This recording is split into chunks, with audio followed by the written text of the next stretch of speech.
बीच एक और बड़ी खबर आपको बता दें, देश में 2 हफ्तों के लिए लॉकडाउन बढ़ा दिया गया है। ये बड़ी खबर इस वक्त मिल रही है। लॉकडाउन पर सबकी निगाहें टिकी हुई थी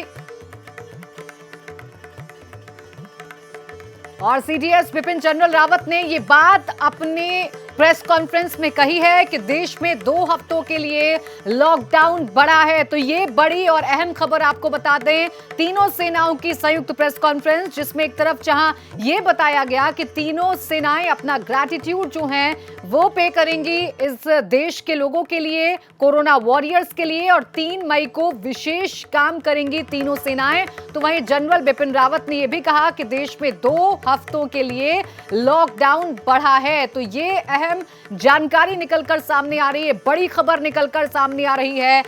सीडीएस बिपिन रावत ने कहा है कि देश में 2 हफ्तों के लिए लॉकडाउन बढ़ा है।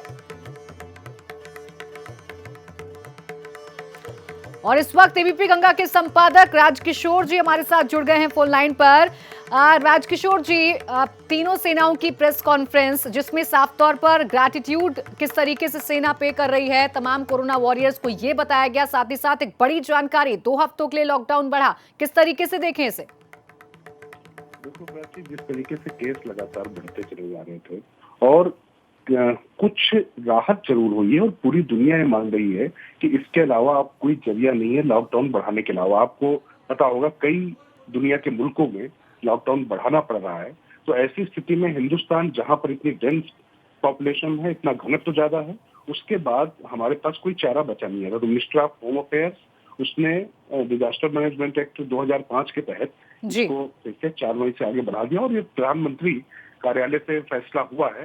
और ये 2 हफ्ते के लिए इसमें कुछ जो ऑरेंज जोन और ग्रीन जोन और रेड जोन के जो कुछ क्राइटेरिया है, उस लिहाज से कुछ जगहों पर कुछ राहत देने की बात जरूर है। लेकिन जिस तरीके से मामले लगातार बढ़ते चले जा रहे हैं, आप मान के चलिए कि हमारे पास और कोई जरिया बचा नहीं हुआ था, क्योंकि लोगों को सुरक्षित रखना है। तो उसके लिए इसके अलावा और कोई जरिया चाची बचता नहीं है। लेकिन हाँ, कुछ जरूरी जो वस्तुएं हैं, जो जरूरी चीजें हैं, उनको लेकर सरकार थोड़ा सा इसमें रियायत देगी, लेकिन पूरी सावधानी के साथ, सोशल डिस्टेंसिंग या फिजिकल डिस्टेंसिंग, जो भी आप शब्द देना चाहें उस लिहाज से। अच्छा राजकिशोर जी, हर बार जब भी लॉकडाउन को लेकर कोई फैसला होता है तो पीएम देश के सामने आते हैं और फिर उसके बाद ऐलान किया जाता है। इस बार देश के सीडीएस प्रेस के सामने आए और उन्होंने ये ऐलान किया है। क्या इसके खास मायने हैं, कुछ विशेष मायने इसके निकाले जाएं?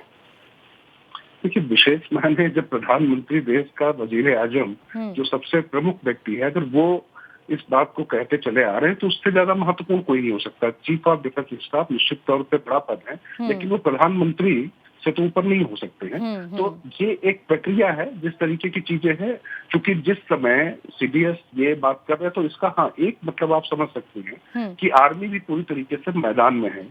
और जब आपात स्थिति होती है तो हर व्यक्ति को, अगर आप प्रतीकात्मक रूप से इसको समझना चाहें, तो सिर्फ पुलिस ही नहीं, अब आर्मी भी है, हमारे पास अर्धसैनिक जो बल है वो पहले से ही सड़कों पर उतरे हुए हैं, लोगों की सुरक्षा में, लोगों को घरों पर रहने के लिए प्रेरित कर रहे हैं और उनको वहां पर रोक रहे हैं। लेकिन साथ में उनको सुविधाएं भी मिलती रहे, उनका खाना, दाना, पानी, ये सब ना बंद हो, ये भी सुनिश्चित करना बड़ा काम है। तो उस लिहाज से अब ये मान के चलिए कि ये बिल्कुल युद्ध स्तर पर जिसको कहते हैं, सेना भी इस पे पूरा अपना योगदान दे रही। जैसा कि बिपिन रावत आप बता रही थी कि उन्होंने बताया कि किस तरीके से सेना भी इस पूरे मामले में कोरोना वॉरियर्स के साथ में कंधे से कंधा मिलाकर काम कर रही है। तो ये उसी लिहाज से इसको देखा जाना चाहिए, ताकि इसके बहुत ज्यादा और कोई निहितार्थ नहीं।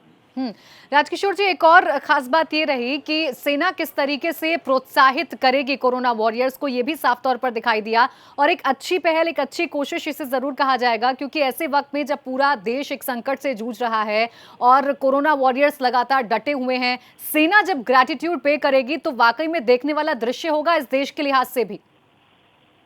देखो प्राची, जब भी कोई संकट होता है देश में, तो निश्चित तौर पर हमारे पास हर चीज का जवाब होता है सेना।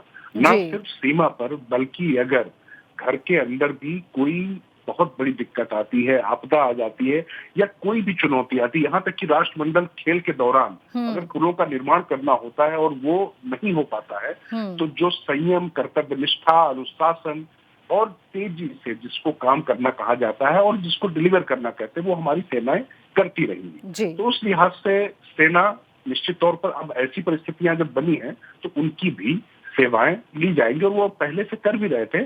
और ग्रीन ऑरेंज जोन, ये जो हम, जैसा मैं कह रहा था, उसमें थोड़ी राहत दी जाएगी। तो राहत देने में कहीं ऐसा ना हो कि किसी भी तरीके की अनियमितता हो जाए, क्योंकि राहत एक ऐसा शब्द है कि जिसका कई बार लोग दुरुपयोग करने लग जाते हैं। तो दुरुपयोग ना हो, तो जो सेना की वर्दी होती है, सैनिक को देखकर जिस तरीके से एक निष्ठा होती है, एक आस्था होती है हर देशवासी की, और उसके अनुशासन को लेकर एक जो सलाम करता है, और वैसे भी प्राची, चाहे कोरोना वॉरियर्स हमारे, चाहे नर्सेज रही हो, चाहे हमारे पुलिस वाले रहे हो, चाहे हमारे सफाई कर्मी रहे हो, उनको भी इस देश ने सिराकों पे बैठाला।